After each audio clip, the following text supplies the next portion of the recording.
1,000 in 1,000. Bali is the island of music.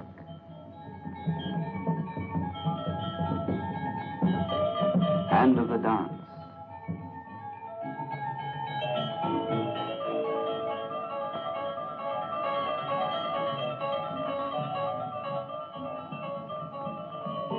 Of temples and palaces. Bali is the island of extravagant festivals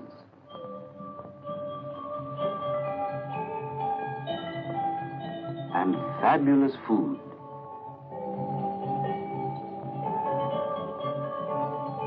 It is the island of 1,000 rituals.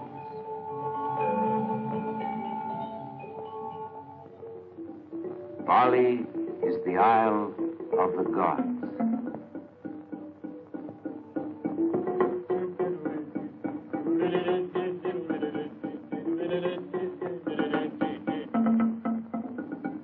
I will tell you about Bali, what it is, how it came to be what it is. I am Regard, the dancer, the teller of tales. My language is in my arms, legs, eyes, wrists, hips. Every movement I make is a word. At my fingertips are the poems of my people. In other countries, you read your stories or recite them with the mouth. In Bali, we can tell our tales this way. I will tell you why Bali is what it is.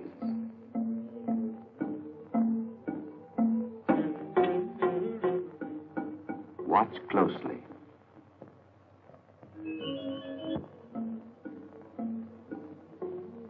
Everything we do is determined by the gods. They created this blessed island. They gave us the mountains and the gardens and the fertile soil and the rice. And so at every possible opportunity, we must thank our gods.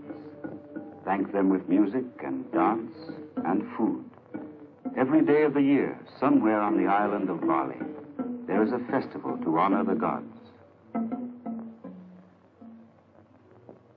On a festival day, we put out our flags and pennants. The great parasols rise to the skies, and the wooden bells of the temple tell the people in the villages far and near that this is the time for worship.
and the village rejoices.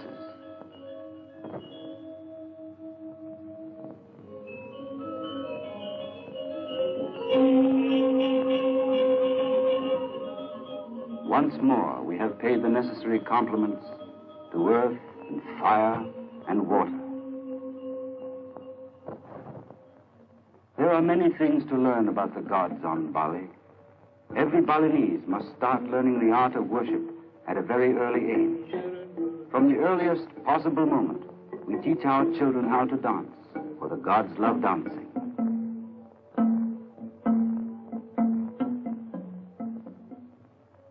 As the dance is holy, so is the costume a holy thing. These costumes are kept in the temples, carefully wrapped, so that they can never lose their magic powers. The finest dancers on Bali are children between the ages of 5 and 8, who are dressed by the older dancers long past their prime.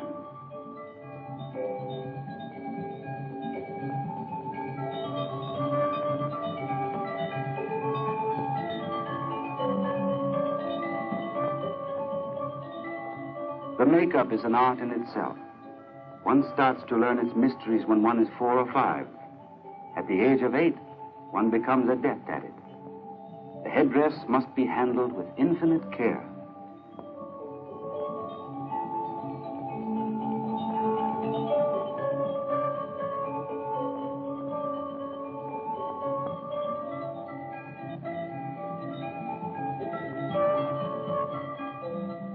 When they are ready for their lesson, the children file into the temple court.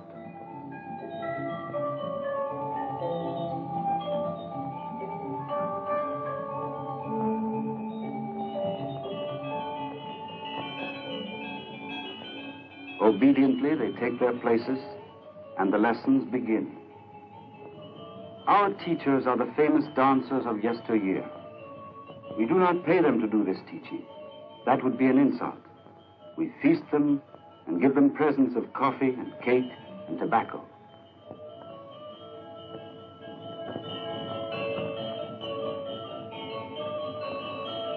They take the children through these movements over and over and over again, for weeks, months, years, until each motion becomes a living part of the body.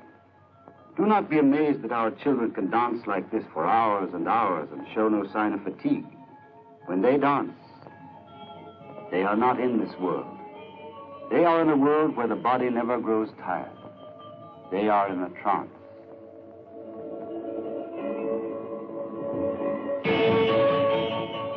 This is a lesson in the Legang, by far the most popular of our dances.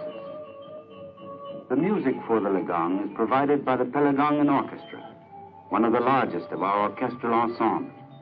It contains gongs, drums, percussion, flutes, even the Balinese violin. This is the true classical music of Bali. These musicians are as rigidly trained as the dancers.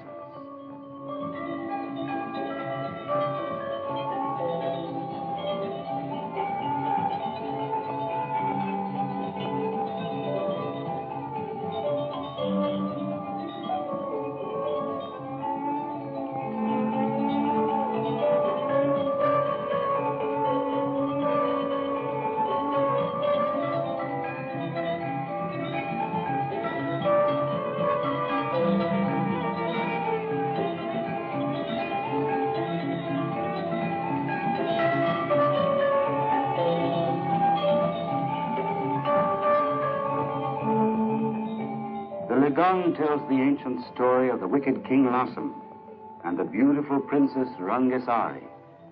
It is a story every Balinese knows by heart, but no Balinese ever tires of.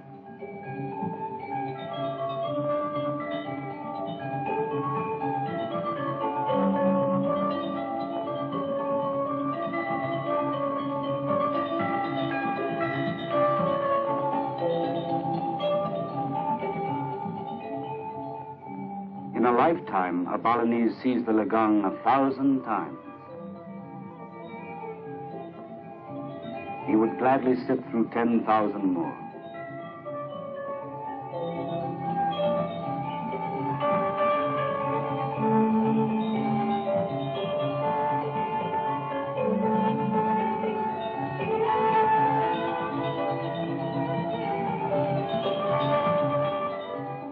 Our dancers are specially picked. Their faces must be able to convey the subtlest of emotions. For the dance is the most subtle language in Bali.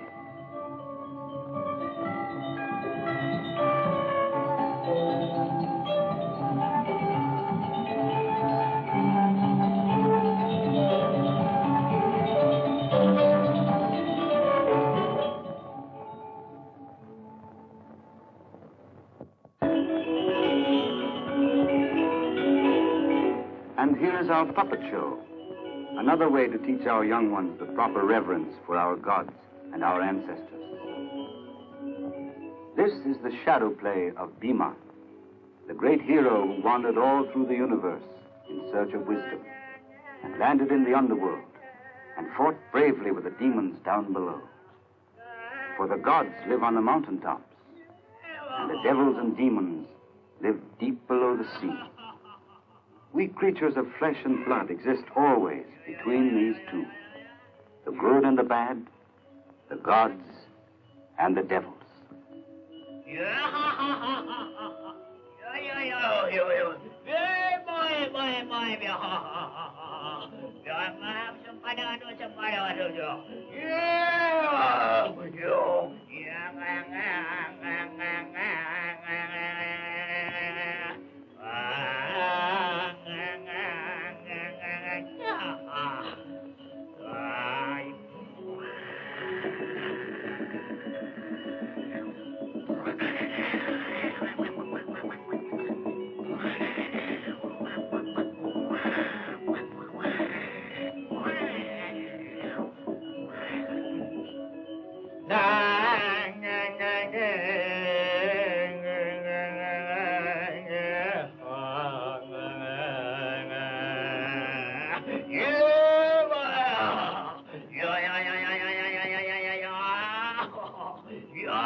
And the shadow play ends with the story of how Bhima, the great hero, annihilated the devils who lived deep below the surface of the water.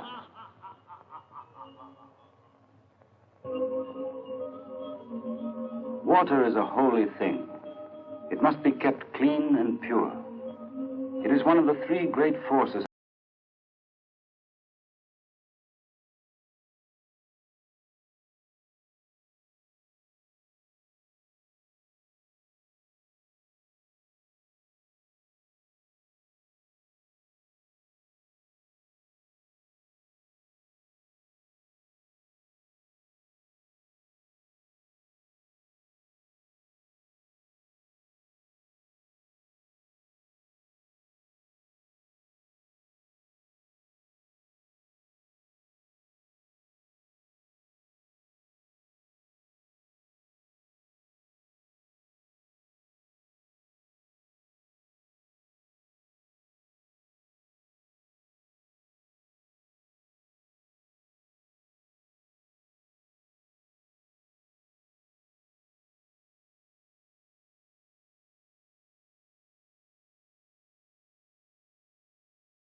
Some of the impatient pilgrims start to dance. The music of the gamelan casts a spell over them. Soon they enter the state of trance. Their own personalities ooze out of their bodies, and the spirits move in. But are these gods or devils which possess their bodies now?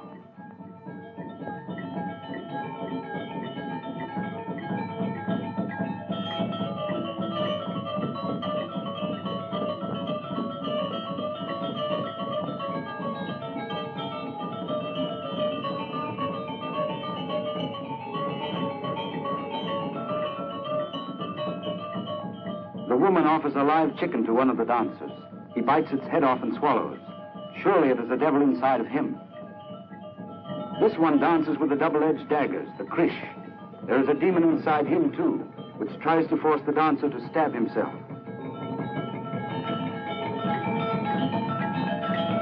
The spectators call upon the gods to help him.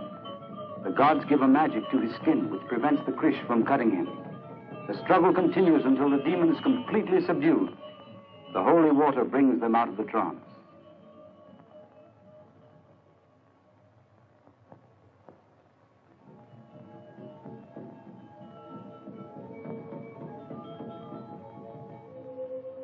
The short rest in the village is over. Let us continue on our way to the holy source.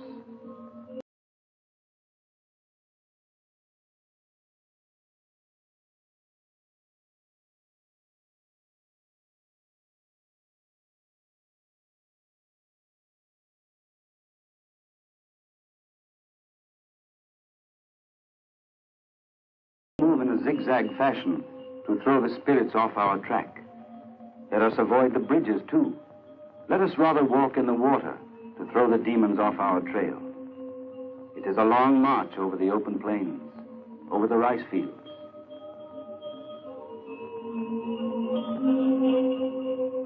But at last we arrive at the holy place. Here is where the water rises from the earth to make one of our rivers. Here is the source. And we come to pay homage to the God who lives here.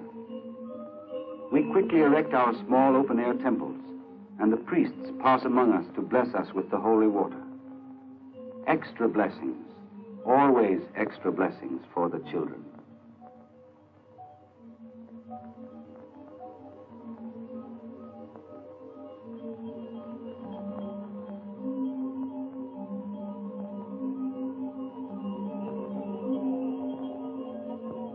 Now let us place the bouquets of fruit and rice cakes and ripe vegetables in neat rows.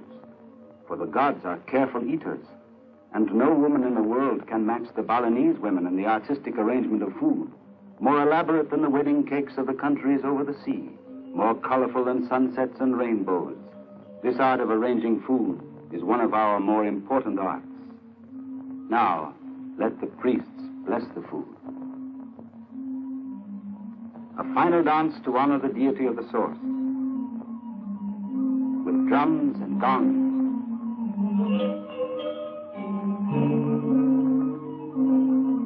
And let the children participate wherever possible.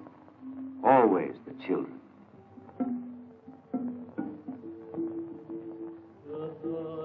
The children. Always let them see, let them observe. Let them know everything. The education of a child into the mysteries of the gods is one of our sacred duties. And when a boy comes of age in Bali, it is the occasion, of course, for a great festival.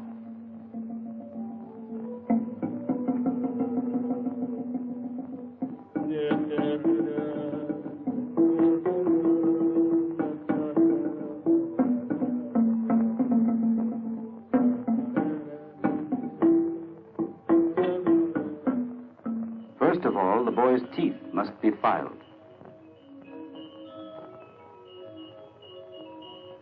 The priest summons the guests to the feast by scattering lotus petals to the four winds to bless the air and purify it.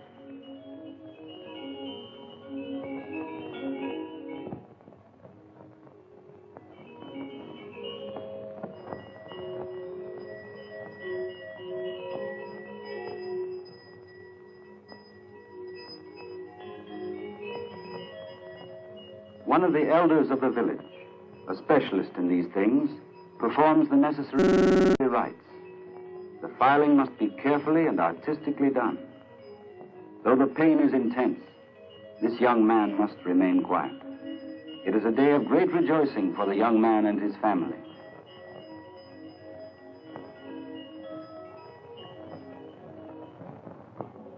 When the filing is over, a group of boys and girls dance the janga, one of the dances in which boys and girls are allowed to dance together.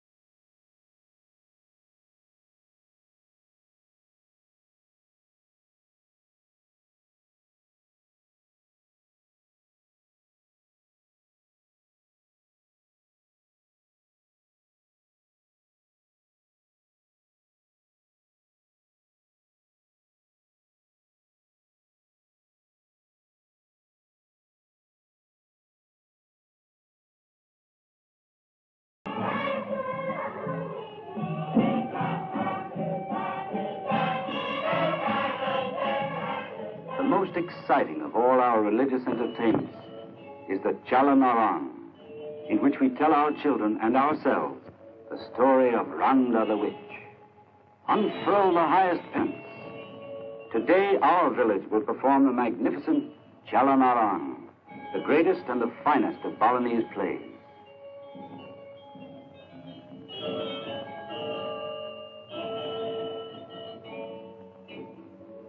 This tale of Rangda, the supreme witch, contains song and dance and comedy and tragedy and bloody battles and great heroes and terrible mysteries.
On with the play. A great blight has come to the village. The children are being killed by the great witch Rangda and her many demons. Here are two sorrowful parents bringing the body of their dead child to the burial ground.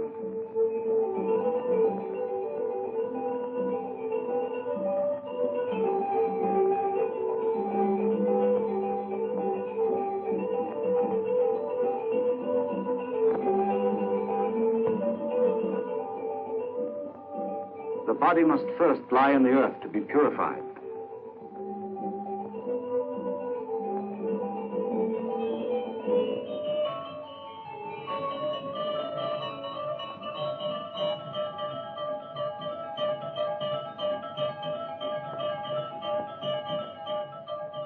But the demons will not allow it to lie in the earth.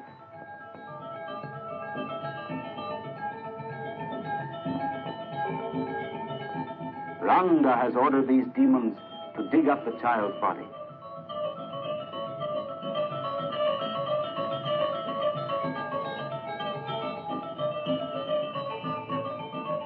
But hold, here appears the great Prince Erlanga to stop this desecration of the dead, to fight the demons of the vile and bloodthirsty Rangda, the witch of witches. For 1,000 years she has lived in one of our volcanoes. Her hatred of the human race is profound. Her magic is terrible. But the mighty prince is not afraid of her.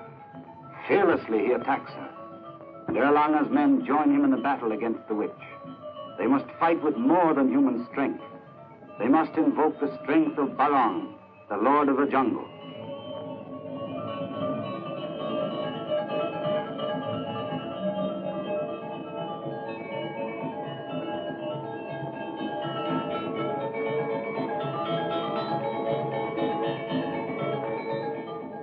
Rangda waves her magic white cloth, her most powerful weapon, at Erlanga's men.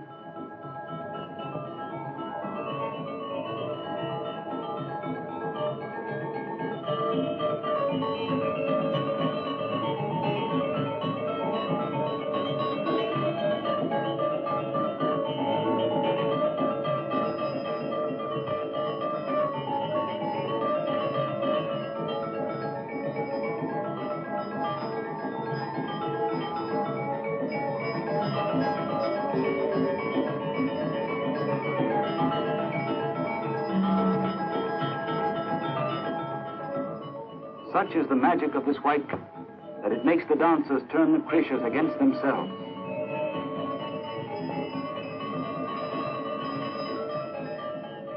But the Barang is on our side.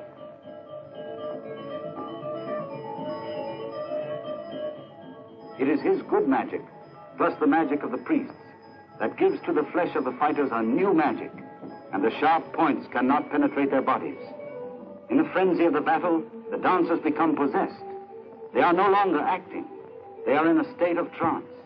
Their bodies actually possessed by the demons of the witch Rangda.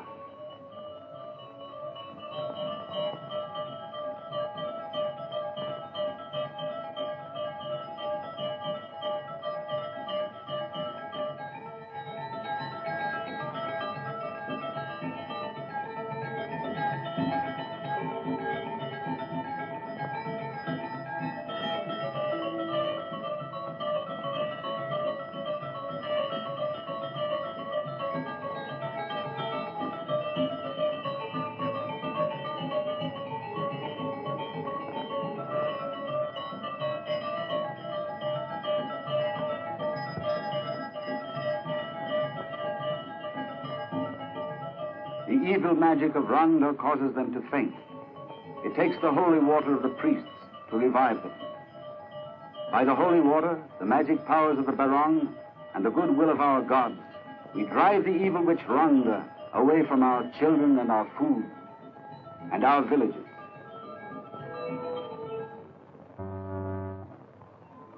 During the rainy season, the evil spirits and the witches bring sicknesses to Bali. The sicknesses of the chills and the fever. There is one excellent way to drive them away. It is the dance of the Sanghyang. In the Sanghyang, the dancer must first inhale the fumes of magic incense.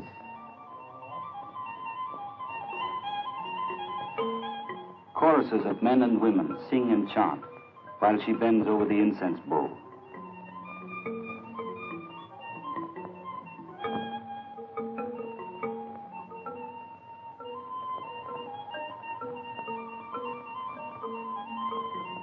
They play the instruments of the mouth.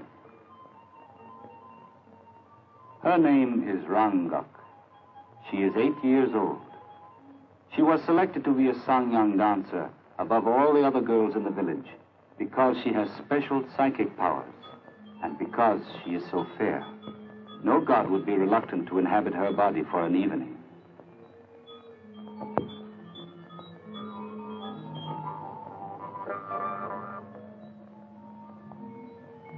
The dance that Rangak does is one that places her in trance.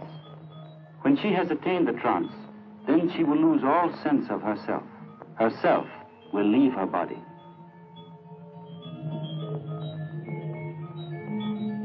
And then the most beautiful of all goddesses, the blue lotus goddess, guide her body, and she will show us how to drive away the evil spirits. When Rangak is in the trance, she is no longer Rangak. She is the goddess Blue Lotus. This is the highest plane to which a mortal being can attain, this state of oneness with a god. Everywhere on earth, man seeks a way to lead him from the earthbound life into the world of the spirit, the immaterial, the immortal. Here on Bali, we have found a way.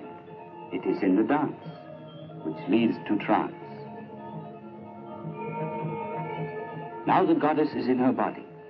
You see, suspended on a bamboo pole, still she performs all the formal movements of the dance. And the goddess Blue Lotus is speaking through her lips now, telling us how to drive away the evil spirits.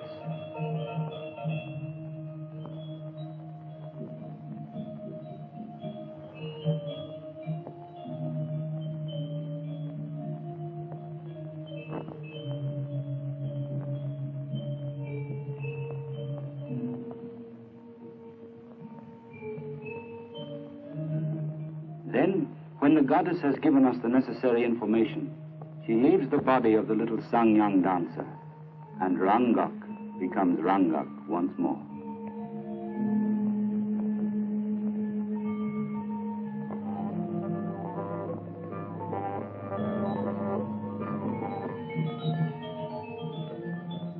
Slowly, almost painfully, she finds her way back to this world.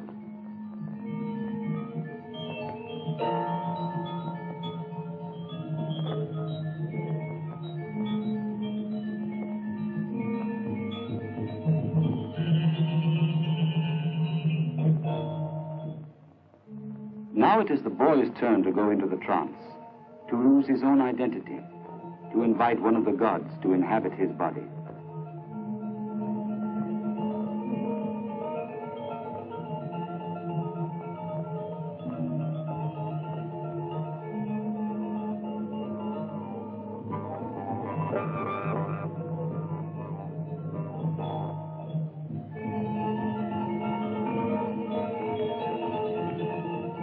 But his wishes are thwarted. It is not a god who enters his body, but a demon.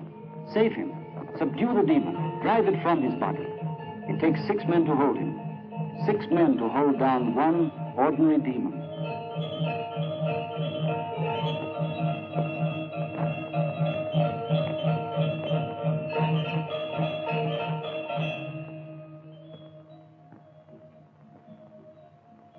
Now purify him quickly.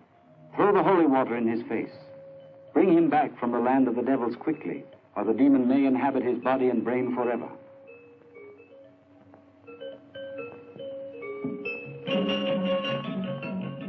Let another boy try. Let him enter the trance in order to change places with a god. No, again. A demon reaches this one too. A monkey demon. It causes him to rush out into the night and climb the bamboo trees.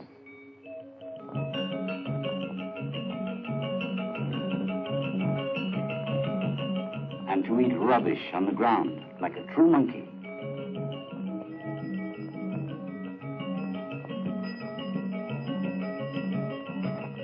He too must be brought back to the land of the living, or he will become a demon. It has happened before. It can happen again. Wake him carefully now. Talk gently to him. Spray him with holy water.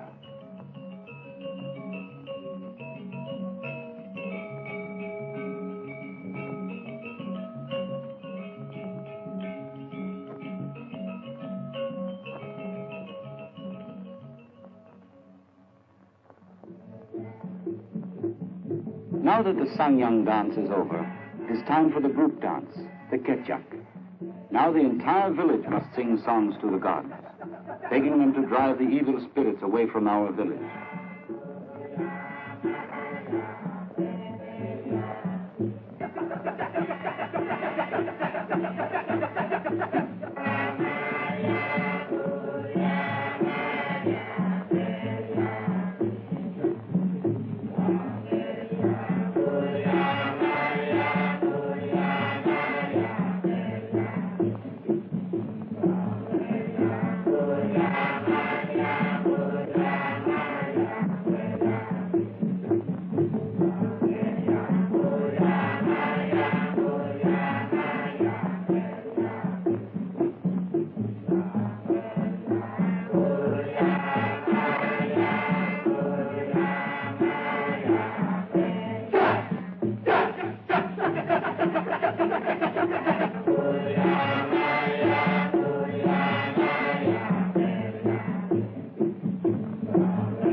And weeks, all through the rainy season, we will gather in the temple yard.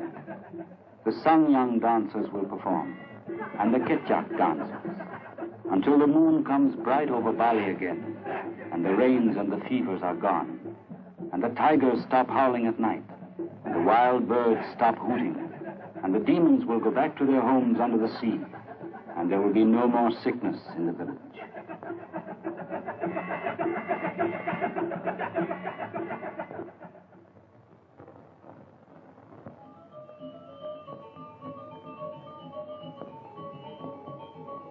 So now you have seen us appease our gods, and you have seen us drive away our devils. It is time for you to see the greatest of all our rituals, the most elaborate, the most expensive, the most eagerly anticipated, the one at which we have the happiest time.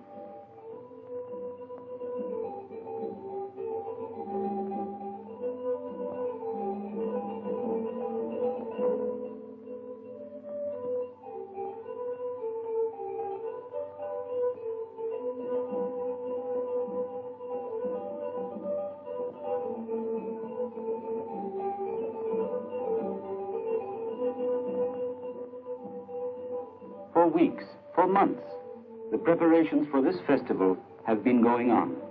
The food must be prepared just so, and arrayed just so.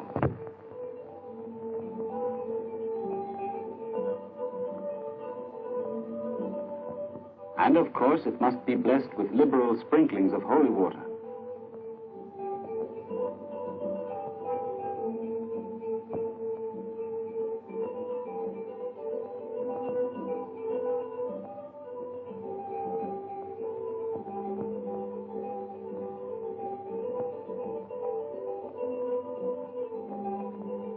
The towers must be built so they will not break or collapse. They must be strongly made of stout bamboo. The ornaments must be securely fastened. Ornaments of colored paper and mirrors and portraits and flowers and carvings. And here are the coffins. For this is the ceremony of the cremation. This is the festival of the dead. In these coffins and these towers, we will place the dead on this, the happiest day of the Balinese year. When everything is in readiness on the great day, we carry the towers to where we have buried the dead. When a Balinese dies, his family wraps the body in white cloth. White is a magic color, and buries it in the ground. Then, when a great cremation day comes, we dig up the dead and we place them in the towers and the coffins. Not every family on Bali can afford a first-class cremation. It is a very expensive thing. Therefore, most of us wait until a rich man dies, or a prince, and we cremate our dead on his cremation day, for his family will pay the greater part of the cost. We bring offerings of food to the cremation grounds, just as we bring the coffins and the towers of the dead.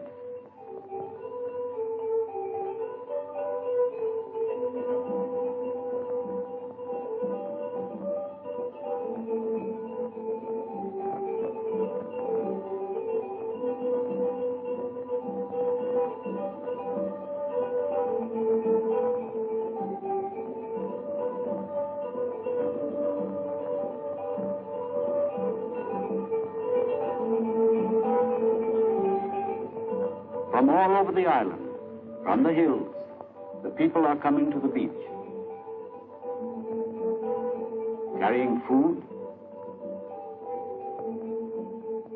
and carrying effigies of their dead.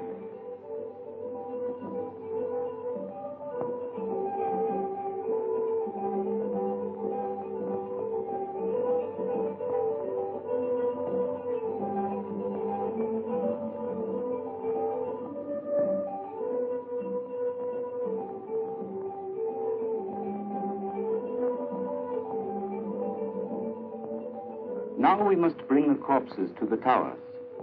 There are many small bundles among the corpses because many babies have been killed by the fevers this year. The demons have been very strong.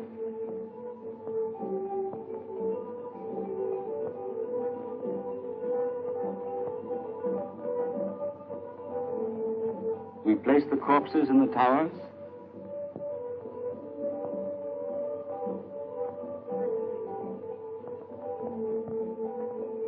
And tie them down securely.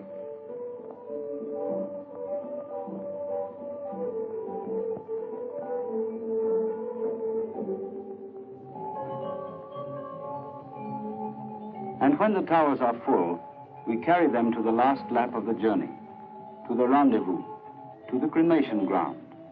We must twist and dance and whirl to make the dead bodies dizzy. Then they will become confused, and they will not remember how to return to the villages. And the carriers have a glorious time. On this day of great rejoicing, they whirl themselves into a frenzy.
When the carriers come to a body of water, they must carry the towers through the water, for the water will purify the dead bodies, as it will purify the living carriers.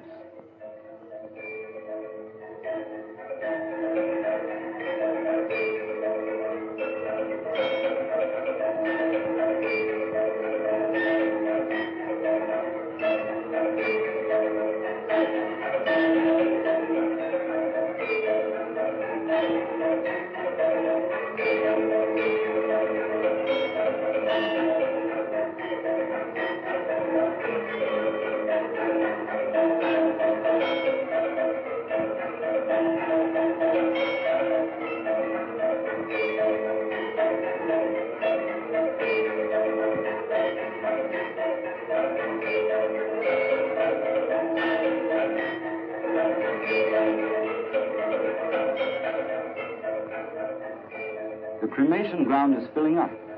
Almost all the dead have arrived by now.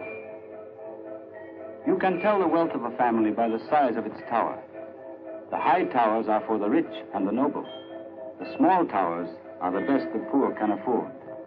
We may save for years to build even the smallest tower. Now remove the corpses from their resting places for a little while. Circle around the bodies and the coffins and the towers.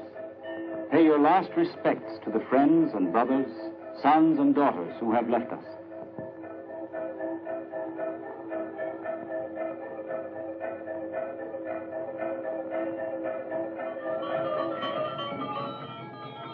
And now for the most furious part of the day's fun. Take the corpses, Throw them around, kick them. The body we live in is nothing but a husk, a shell.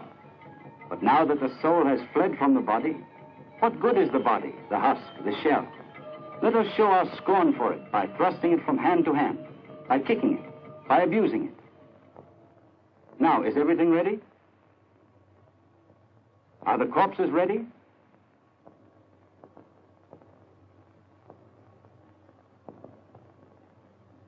Are the relatives all gathered on the shore?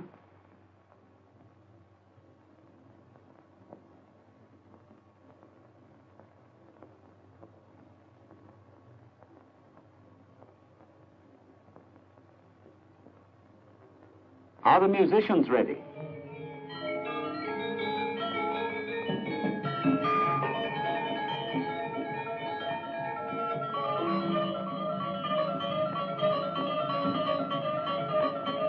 Caretaker, is the food ready for the gods?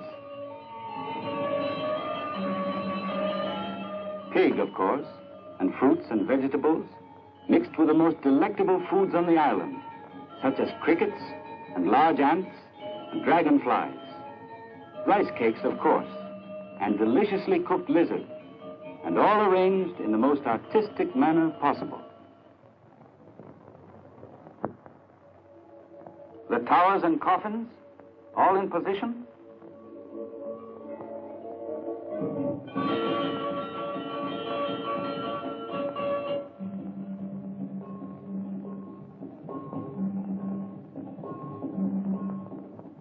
All ready? Then set fire to the dead.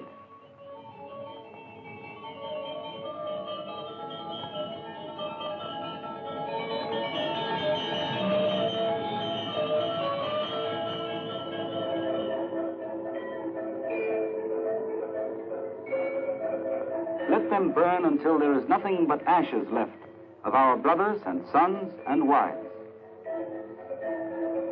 They are the happy ones now. Their souls have risen to heaven.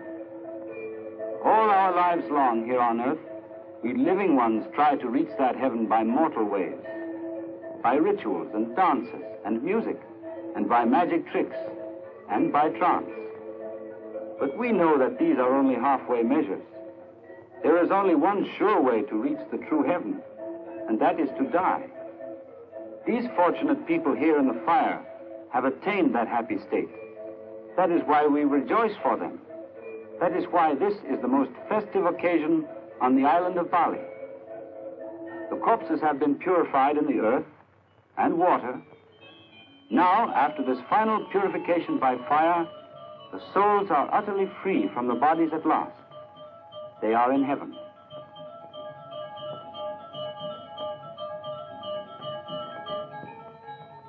After the fires have died down, we gather around the ashes of the departed ones, and we sift and seek among the ashes for some remains of the body.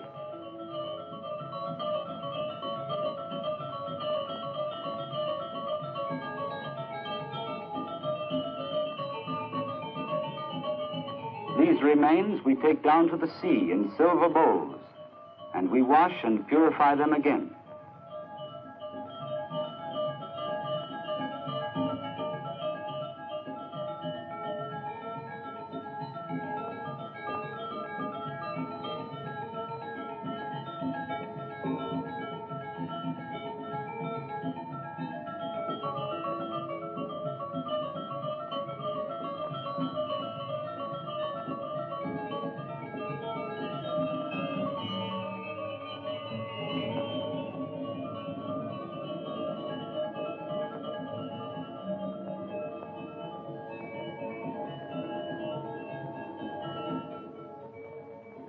Then we wrap these ashes in palm leaves and place them in coconut bowls.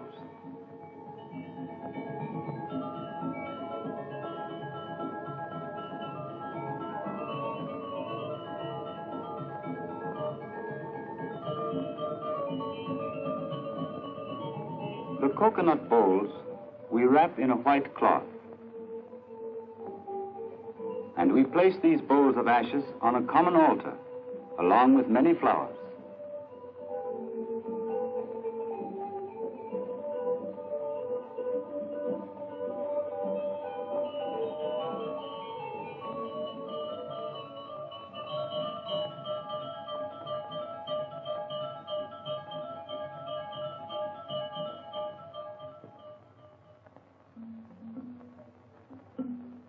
Gone are the corpses. Gone are the souls to live with the gods. Only the ashes remain to remind us of the happy departed ones who are now living in a more perfect world, more perfect even than Bali.